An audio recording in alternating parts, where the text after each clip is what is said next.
77 WABC invites you to a family fun day and softball showdown on July 20th with net proceeds benefiting Shriners Children's. John Sterling will call the game as the FDNY takes on the NYPD with special guests Dwight Gooden, Art Shamsky, 77 WABC hosts including Sid Rosenberg, Anthony Cumia, Lionel, Dominic Carter, and many more. For more info and to buy tickets, go to ShrinersChildren'sChampions.org. That's ShrinersChildren'sChampions.org. The Stone Zone on the Red Apple Podcast Network.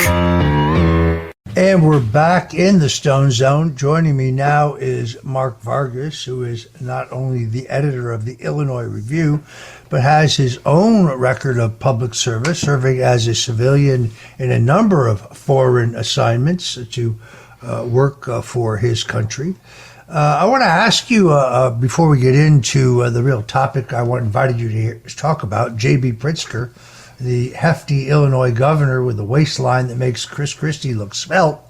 I want to ask you for a moment about the rise of Zoran Mamdani, who was recently exposed as a race hustler who actually misappropriated his racial identity in a pathetic attempt to exploit the DEI affirmative action regime while applying to college. According to recent data that was obtained by a hacker from Columbia University, it was revealed that Mamdani claimed to be a black man when he applied to Columbia in 2009, even though he lied about his race and listed his father, who was a professor at the very same university, on his application. He still couldn't get in because his grades were so poor. What do you make of the rise of this Muslim radical socialist, if not communist, as the Democrat nominee for mayor of New York City? Well, Roger, lying about key information sounds like his political advisor is Letitia James. But I think Mamdani is great for Republicans, great for the MAGA movement, and he represents the worst nightmare for mainstream Democrats because of how extreme he is. Not only is he all for DEI, but he's anti-American. He's the worst nightmare for Democrats. He's threatened to arrest Israeli Prime Minister Benjamin Netanyahu when he arrives in New York City for the UN meeting. But the more attention that Mamdani gets, I think the better off it is in terms of poll numbers and support for Republicans and for MAGA and for President Trump, because he is so extreme, and it's just yet another example of how far to the left the Democratic Party has gone. Yeah, I agree with that analysis. It is a sad commentary because I still have many friends and relatives in New York, but I do not see this having a happy end. I saw a long piece by the millionaire Bill Ackman yesterday extolling the virtues of Eric Adams. He obviously is completely unfamiliar with Adams' record, a record of corruption, a record of rising crime, a record that is mostly artifice. Those who think Curtis Sliwa, who worked very hard to win the Republican nomination, is going to get out of the race are dreaming. I'm not sure what former Governor Andrew Cuomo will do. The governor's looking a little long in the tooth to me, and he was dispatched relatively easily in the Democrat primary. But whether it is a four-person race or whether it is a two-person race, being the Democrat nominee for mayor of New York City puts you in the pole position. It could be very, very hard on the people of New York when he defunds the police, when he opens the prisons, when he taxes the middle class and anybody who has any money to pay for all of his government giveaway projects. I predict to you that New York will be on fire by 2028 and will sadly be a showcase for the rest of the nation as to what happens when you select Democrats who share a Marxist, hateful, pro-Islamic, pro-Muslim, pro-Hamas leader. Anyway, let's talk about Illinois. J.B. Pritzker, who I just referred to earlier as the rotund Illinois governor, who with a waistline that makes Chris Christie look svelte, has tossed out feelers about running for president. I find this almost shocking in view of his record in Illinois. Can you speak to us about that record and also give us some insights into how he appears to be faring in the early polling. Well, Pritzker's entire tenure, first of all, Roger, the only reason why he's governor is because he bought the seat not once but twice. He's heir to the Hyatt Hotel fortune, so he was born with a net worth of $4.5 billion. So he spent nearly $400 million of his own money to be elected governor. So the guy has no friends. He only pays for them. But his entire tenure as governor of Illinois has been about tax and spend. He's raised taxes on everyday hardworking Illinoisans, and it's projected that over the next 5 years, Illinois is going to have a $22 billion budget deficit. And his far left progressive views, he'd certainly be aligned with the Mamdani in New York City, given his progressive views for transgenderism, his hatred for Republicans and the MAGA movement. Very dangerous. He recently made comments, which I've listened to this 3 times, and it sounds to me like he is advocating violence. If any Republican said what this guy said, he would have been arrested by now. Let's listen to Governor Pritzker. Never before in my life have I called for mass protests, for mobilization, for disruption, but I am now.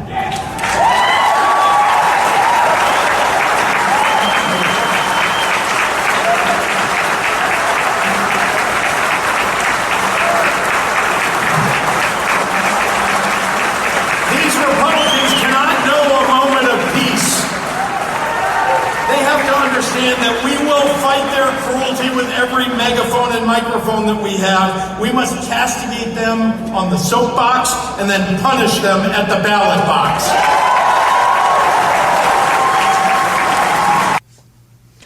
Well, that's demagoguery at its worst. How's he looking in these early polls, Mark? Well, Emerson put out a poll of potential 12 Democrat candidates for a Democratic primary, and of the 12, Pritzker is dead last. He's polling at just 2%, but surprisingly, Roger, among the black community nationally, he's only got 1%, and of the Hispanic community, he's only at 0%. And so it shows how widely unpopular J.B. Pritzker is at the national level, but I can tell you he's also wildly unpopular at the local level here in Illinois. Yeah, it really is extraordinary. Illinois has had an incredible spike in crime. Now we're to the point where the rise in crime is not just in the city of Chicago proper, but unfortunately spreading to the wealthier suburbs. But the mayor of Chicago, Mayor Johnson, he actually says that the rise in crime is all Richard Nixon's fault. Listen to this. So we cut off the pipeline, boys between the ages of 10 and 19 being either victims or the perpetrators. So, yeah, it is personal.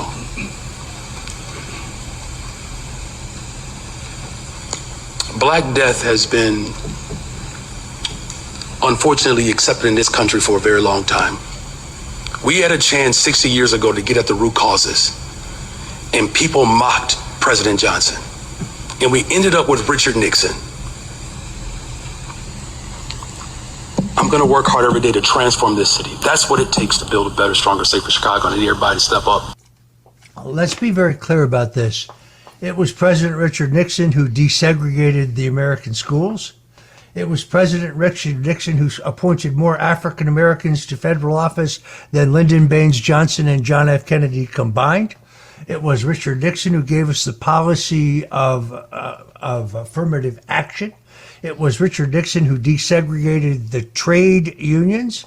It was Richard Nixon who insisted you could not bid on a federal contract if your company was segregated.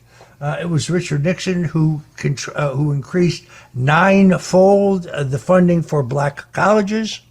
It is Richard Nixon who in 1958 rounded up the votes to pass the Civil Rights Bill, the first Civil Rights Bill passed since the Civil War, when Lyndon Johnson, who the mayor just relied upon, was rounding up the votes to defeat it. I actually think that the mayor I'm not sure if he's mentally ill. I know he's physically ill. Talk about a guy who is not up to the job. Mark, you told me a harrowing story the other night. You were in bed when you heard gunshots. What happened? I was woken about 11 p.m. To the sound of, I thought were fireworks, but it turned out they were over 15 gunshots that led to a mass shooting.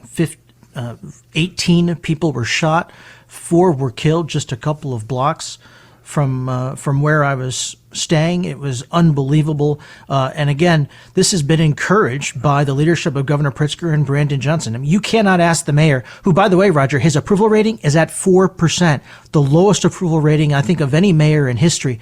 Because let's be clear, he was only elected because of the very corrupt and racist Chicago's teachers union, who literally stole the election for him. But he's been hospitalized over 10 times for panic attacks. But they call rioting and looting and burning police cars and flipping them upside down as nearly just peaceful protesting, and that the youth, they need more activities to do after school and during the summertime. If they had more activities to do, then they would be peacefully protesting and tormenting residents and visitors to Chicago. But he is ill-prepared. Anytime you ask him a difficult question about crime, he responds with, "You're only asking me this question because I am a man of color." No, they're asking you these tough questions about crime and how to reduce crime because you're the mayor of this city. Folks, if you're just tuning in, we're talking to MarkAVargas, who is the editor of the Illinois Review and is a keen analyst of both state and national politics.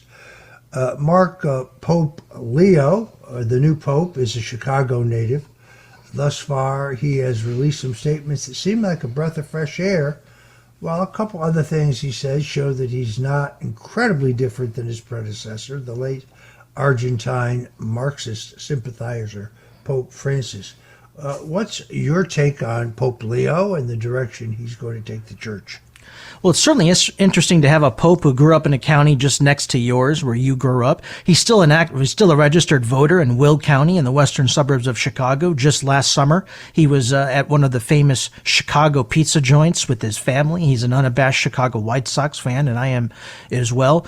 His brother, Louis, who's here in Florida, is a huge Trump supporter, but certainly a breath of fresh air. He's got a lot of challenges ahead. Number one is, the child sex abuse among the church, and he's claimed to have a zero tolerance of that, so he needs to be held accountable, and let's make sure that there is a zero tolerance for that. But no doubt we had a progressive liberal Pope Francis, but I think that Pope Leo has shown, he's pushing back against the Trump administration in terms of migration of illegals, but they seem to forget that the Vatican is surrounded by walls. Walls are used for protection, and that's why President Trump has been so keen on building a wall on our southern border for protection. We're a nation of laws, and we need to apply those laws. But he has some progressive views, but he's, so everything that I've seen is he's going to probably try and go right down the middle, but there's no doubt that he's got challenges, whether it's child sex abuse challenges, whether it's financial challenges, but we do know that he's been very critical of President Trump on migration. He's big on climate change, and so we'll see what happens. It's still very early in his term. Yeah, I'm slightly encouraged. He has remained hardline in the church's support for life. He is opposed to women in the priesthood. He is absolutely against this transgendered nonsense. On immigration, he's wrong. He doesn't seem to mind the walls that protect him from the rabble around the Vatican, but he thinks perhaps that we shouldn't have walls. As far as I'm concerned, the jury is still out, but I'm praying for him.